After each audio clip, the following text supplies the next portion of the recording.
we go now. If you are ready to live a life of abundance, if you are ready to best your best, then come to the edge. Because if you are not living your life on the edge, you are taking up far too much room. Here we go now. Welcome back to The Edge, ladies and gentlemen. I'm your host, Eric Brown, and with me in studio, Mr. Mike Jones. Hey, Eric, what's going on, man? Oh, man, I'm ready to put this thing in the books and bring this podcast next level, brother. Hey, let's just keep going next level. I know that if you have taken the time to look at some of the other episodes that we've done, that you've really started to understand the power of coming to the edge. So we invite you during this episode to get out on that edge, baby, because we got some smoking hot content for you today. Yeah, so, Mike, in the last episode, we started talking about choice points. Yeah, so cool. And I know you gave an example of all the choice points a person goes through for smoking.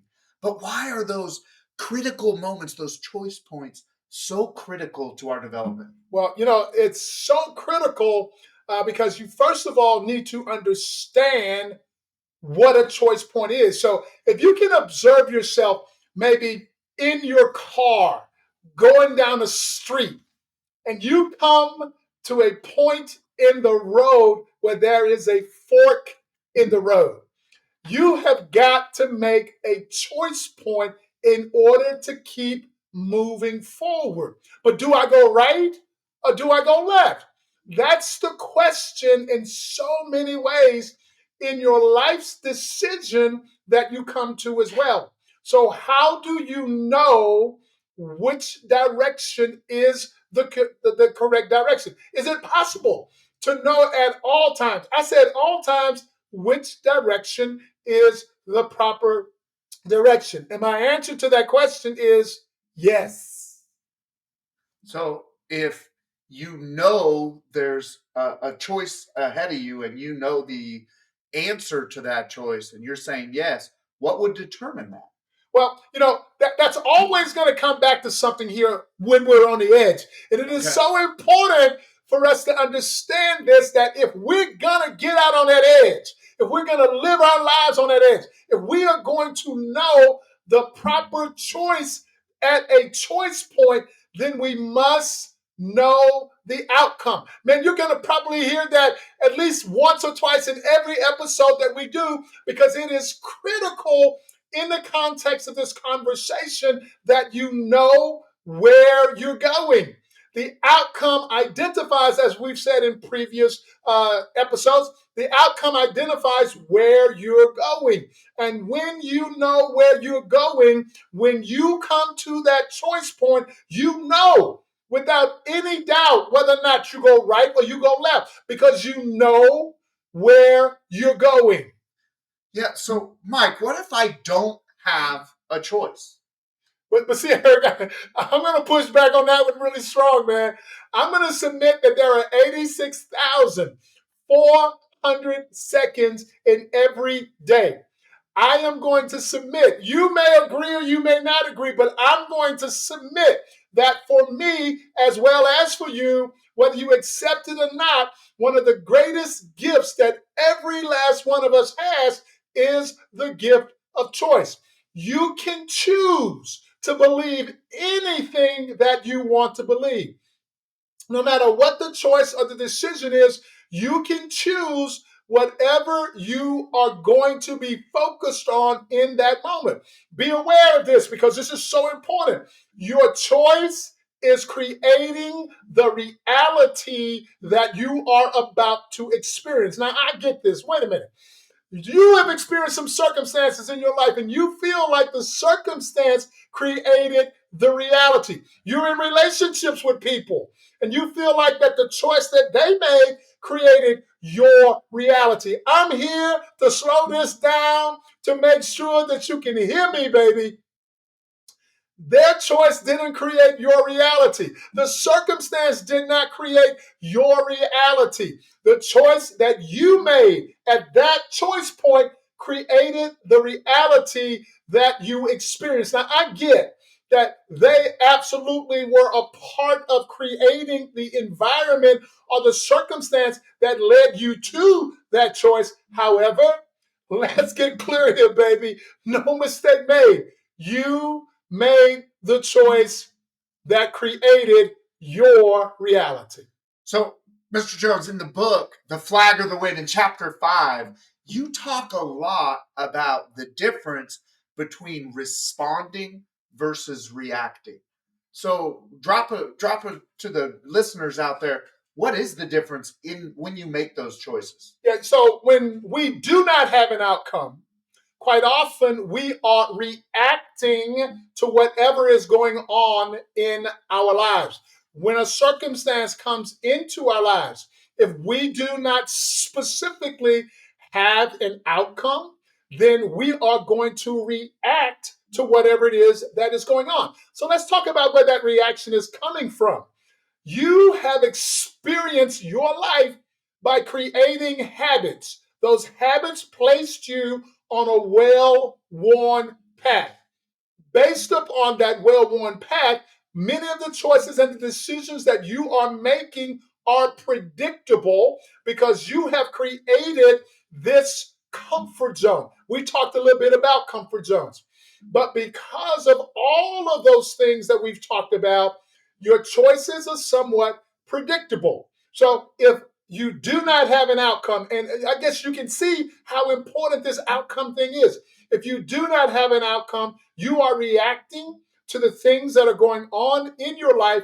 And quite often, it is predictable how you will react based upon the person that you have created, which I've said before, and I can't wait to get to this episode. We're going to talk a lot about how you got to be that person. So, Mike, that's awesome, man. It's smoking hot shit for sure. Give us some examples, though, of this in game for the listeners out there that can't contextualize it. Absolutely. So, a great example would be, let's say that I have set an outcome to get healthier. Now, at every fork in the road that I come to, every choice point that I come to, I am going to know that the choice that I am making will either get me to that outcome or it will take me away from that outcome. I'm either going to be trending to it or I'm going to be trending from it. Now, if the outcome is to be healthy, then when I'm out with Eric or I'm out with any of my friends and we're at a restaurant and we've had a nice healthy meal, if Eric asks me, Mike, would you like to split this chocolate cake with me? My answer, based on my outcome, is going to be no. Because I, first of all, am not a dessert person. And I know that that dessert is not going to be a healthy choice for me in the context of this conversation.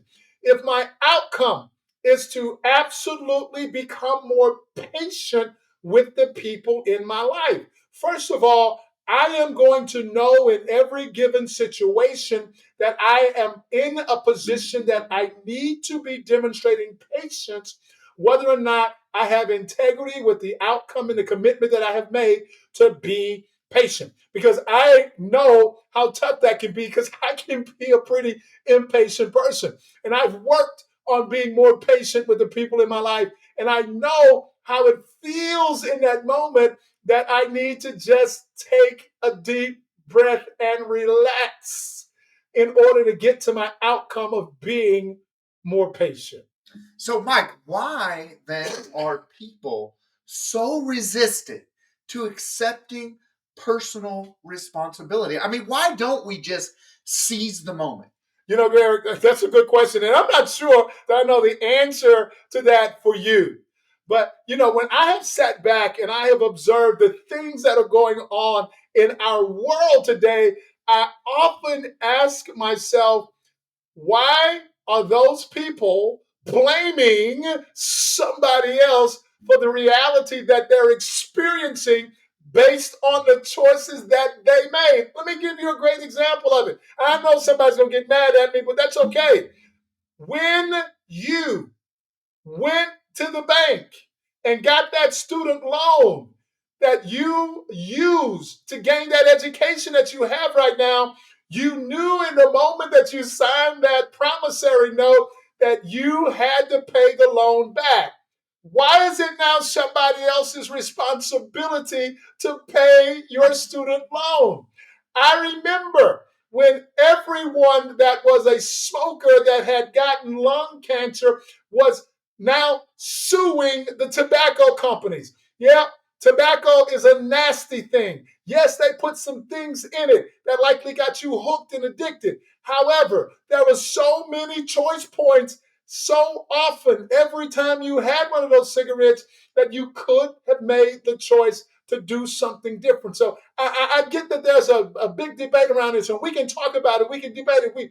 But my bottom line is when you make a decision, when you make a choice, and you do it knowingly and willingly, then it is up to me, once I've made that choice, to accept personal responsibility for the consequences of that choice, rather than abdicating that responsibility to someone else. So I'm encouraging you to take the time to be completely aware of the responsibility that you have to the choices that you are making holistically in your life.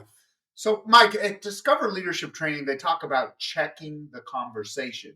So, what coaching or advice would you give the listeners out there to really hone this skill and accept personal responsibility for the choices that they're making in their lives? Well, Eric, somebody may be mad at you for asking that question because when you hear the answer, then there's zero excuses that will be available to you in any situation that you are experiencing. So I'm asking that you listen with the intent to be influenced, because this is some smoking hot shit right here.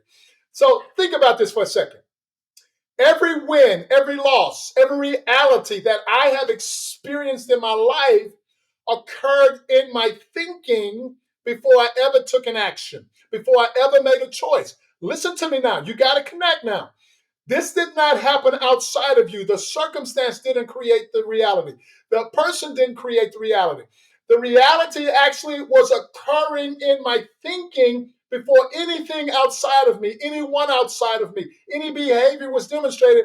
It was already keyed up, uh, uh, queeved up. You can call it whatever you like. It was already in queue in my thinking before any action was taken. So if I can now take a step back and be aware in this present moment that every choice that I made occurred in my thinking before it was ever demonstrated, before anyone ever heard words from my mouth, before I ever said a mean word to someone. It happened in my thinking before it came out of my mouth. So if I'm now accepting personal responsibility for that awareness, then now the choices that I'm making, the things that I'm saying, the behaviors that I'm demonstrating can absolutely be the ones that I am accepting personal responsibility for, because I know I chose it.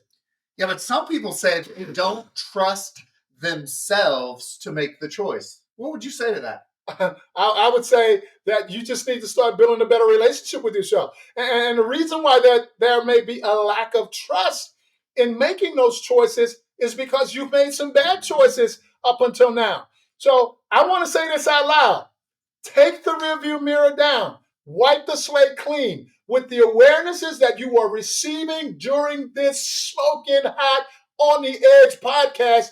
You can now move forward and develop a more trusting relationship with yourself, because you will now accept responsibility to make the choices that are going to allow you to be confident in yourself, to trust yourself. But we got to go back to this. You've got to know where you're going when you get to that fork in the road. You've got to know whether or not you're going to go right or left. And the only way that you will know is you must begin to set positive outcomes. And I did say positive outcomes because it could go left or it could go right. It could be positive, it could be negative. It could be appropriate, it could be inappropriate. But I'm never going to know the appropriateness of my choices until I begin to play the game like this, where I am setting positive outcomes that I absolutely know what it is going to take for me to get there because I know where I'm going. What difference will that make in your life, man?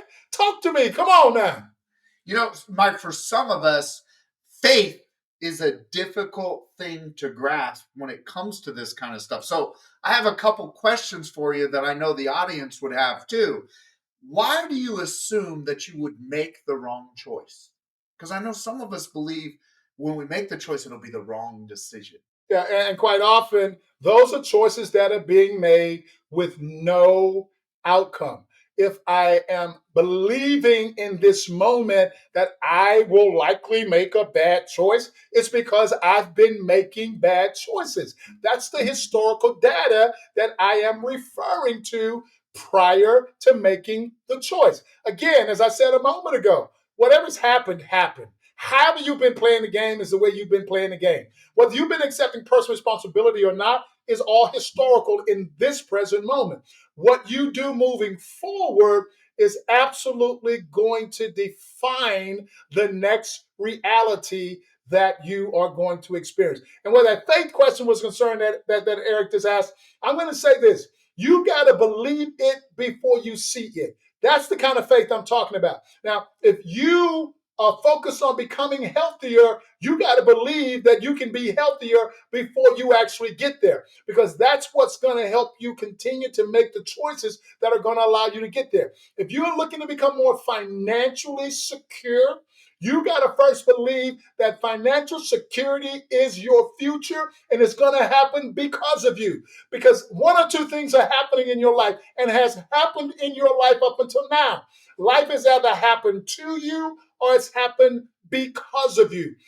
This is the point that I got to make, though. Regardless of whether or not it has happened to you or it has happened because of you, those realities have been based upon the choices that you have made. So I am encouraging you to accept personal responsibility to go out and make life happen because of you. So, Mike, you talked about believing it before you see it. So, what advice or coaching would you give for people to do that and create some small steps to get to the big win? Yeah, and I really believe that was the answer, Eric. My coaching is always take some small steps and get some small wins. So you don't need to go out and create some huge macro event to test this stuff out on. The stuff that we're offering you, we're encouraging you to take some baby steps until you build some confidence. Get some baby wins until you can see the needle trending in the direction that you want it to go. And as you do this and you believe more in yourself, as you do this and you can see the positive benefit of living life on the edge, then you're going to gain the confidence and the belief in yourself to continue doing it as you continue having those successes. Wow. So, once again, some smoking hot shit dropped every Wednesday night, 9 p.m. Thank you, Mike, for bringing this home for us. Thank you for talking. It's 8 p.m. Oh, just keep going. Thank you for dropping some smoking hot shit at 8 p.m. Central Time. Appreciate you really delving in and showing us that our choices matter. They absolutely do. And I'm encouraging you to be aware that there are 86,400 seconds in every day. In every last one of them, you are at choice. So make the choice to come on out here on this edge, baby. Because if you are not living your life on this edge, you're taking up far too much room. Here we go now.